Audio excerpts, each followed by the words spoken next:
Marami bang mga English speaking dito? Marami talaga. Ako din, marunong din ako mag-English.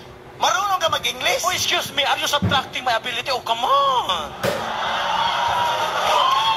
Palayo, huwag kang lumapit sa akin. Don't touch my body odor. English din naman. Marunong ka mag-English, baka mapahiya tayo. Marunong ako mag-English. English? Okay. Ito, mahirap ito. Okay, mahirap. Ano English ng utot? Otot? Ang English ng utot ay the wind of change. Teka. Ang English ng utot, wind of change? Oh! Bakit? Di ba yung utot hangin yan? Hangin. O anong English ng hangin? Wind.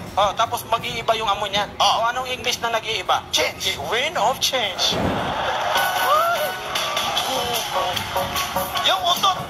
Yung utot na naupuan. Naupuan, Oh. please release me. Yung utot na tumunog. Ha? Yung utot na tumunog. The sound of silence.